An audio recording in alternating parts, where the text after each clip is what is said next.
Hi, I'm Jean Schumacher, founder of Simply Plant-Based, where I have programs to help you to change your health destiny, including the PlantBased Academy, where I provide help, support, guidance, and resources to switch to a plant-based lifestyle, as well as the Pregnancy Advantage, where Dr. Deborah Shapiro, OBGYN, she and I help women to get their bodies pregnant ready or help heal your bodies if dealing with infertility issues.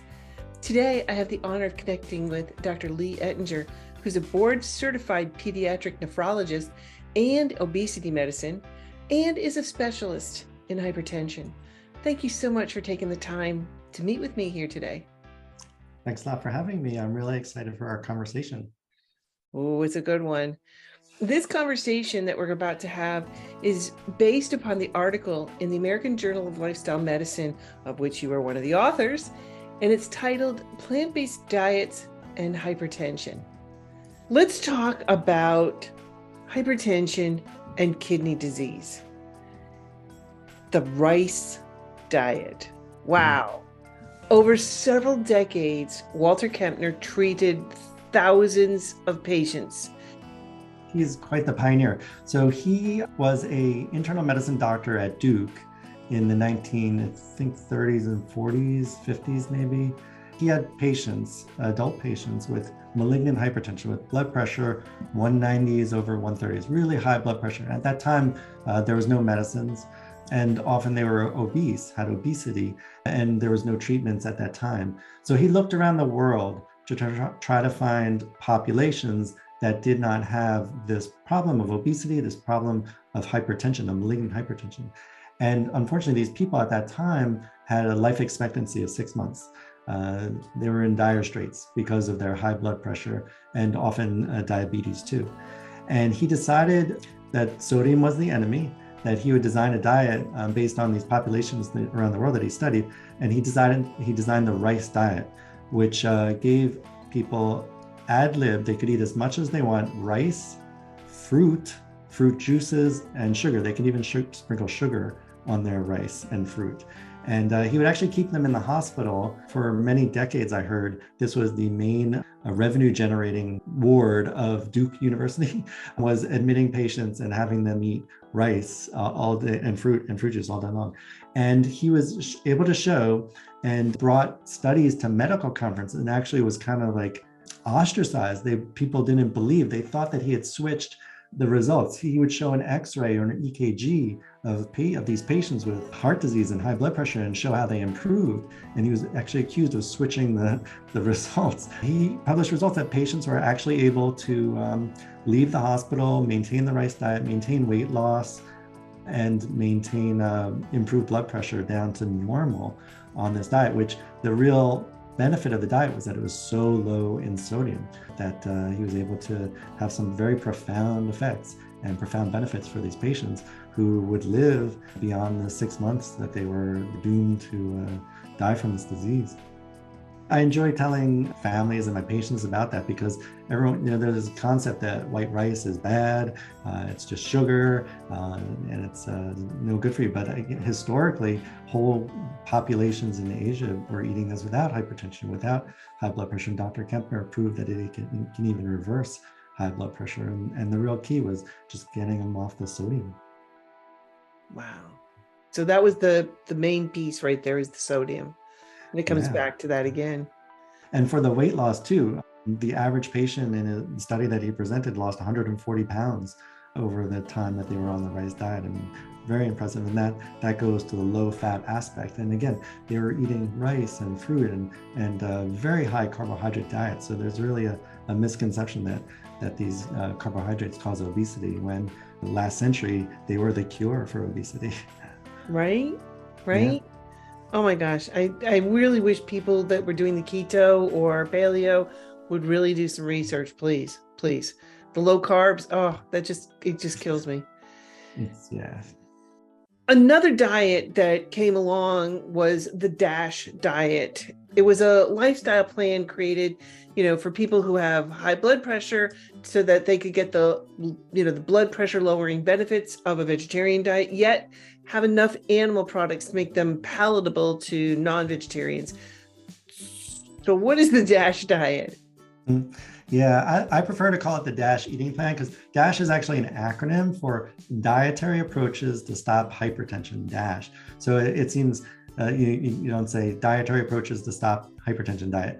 So I call it the DASH eating plan, Dietary Approaches to Stop Hypertension eating plan. So it's very heavy on the plant foods, fruits, vegetables, grains. It does have low fat dairy and limited amounts of lean meat. That was, as the quote you read, that was to make it more palatable to non-vegetarians, the general population. It's a shame that they didn't go more with the science and go more with what's best for people, which would be even less of those animal products. Well, that brings us to the whole food, plant-based lifestyle. So what are we talking here?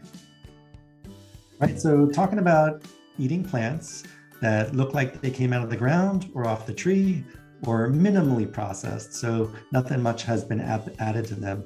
I think of it as eating foods without labels. So as soon as you're in the grocery store and you're looking at a label, processing usually takes out the fiber, takes out the water, and adds or concentrates up the salt, sugar, or fat in the product because that's what the food companies know that we like. But if you're holding an apple or a banana, there's no label because nothing's been taken out, nothing's been added. It's the whole food, and that's what's thought to be best for you, and that's what we recommend. Well, I was going to say that's the $1 million question, because we've got the DASH diet, we've got the rice diet, and a plant-based diet. For someone who's dealing with their kidneys, what are your thoughts? Yeah, the whole foods plant-based diet, mostly because of the reduced salt in the foods that come right out of the ground or off the tree, the high fiber, the high water content. They also have a lot of antioxidants in them, the whole plants, which will reduce inflammation and make your blood vessels very happy. There's just so many benefits for your microbiome. This is the diet for someone with high blood pressure that has been shown in the evidence in these observational studies. And there are also interventional trials that have shown that reduced salt intake will reduce your blood pressure and reduce your risks of those target organ damages that we talked about. Wow. I'm a bottom line kind of person. I mean, is there evidence from additional trials that have confirmed the effect of plant-based foods on high blood pressure? There are these observational studies that we talked about, large population studies. There's a lot of historical evidence.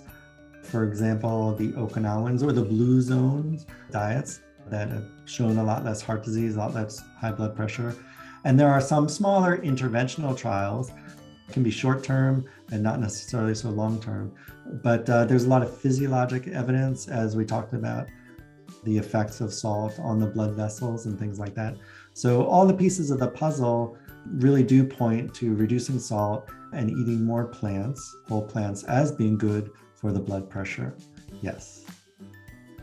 Well, and if you do have the internal locus to want that change, then you're going to need help and support because you're going to have a lot of questions because you're going to be changing your lifestyle. I mean, everything that you've learned for the last however many years you've been on the planet, you're going to be changing that. And so you're going to need help. And so I've created the PlantBased Academy to help people and provide that support and coaching and education.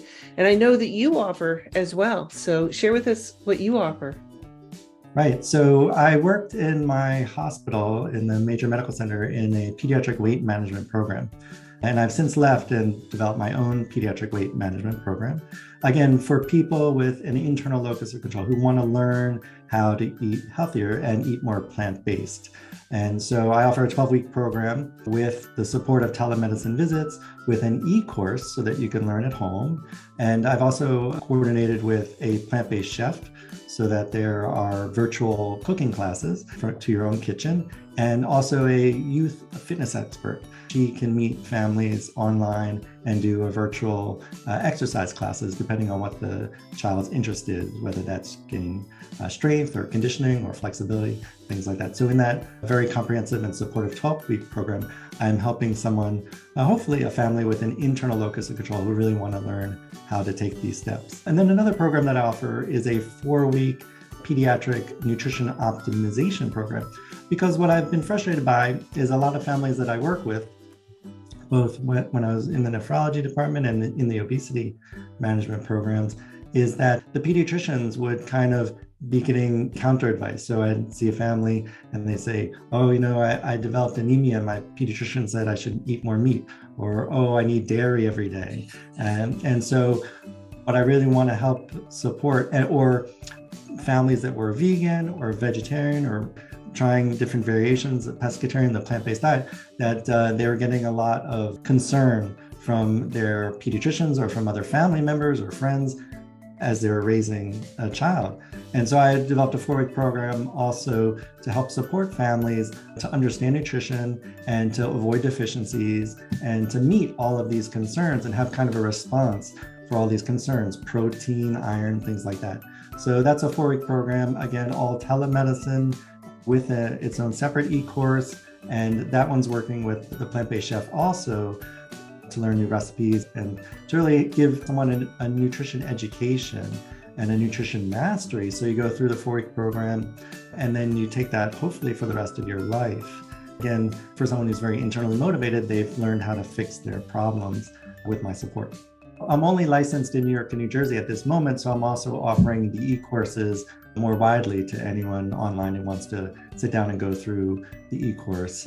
It's just when you're working with me one-on-one, then we go through it with more support, more details. But the e-courses are also standalone for people. Excellent. Excellent. Thank you. Thank you.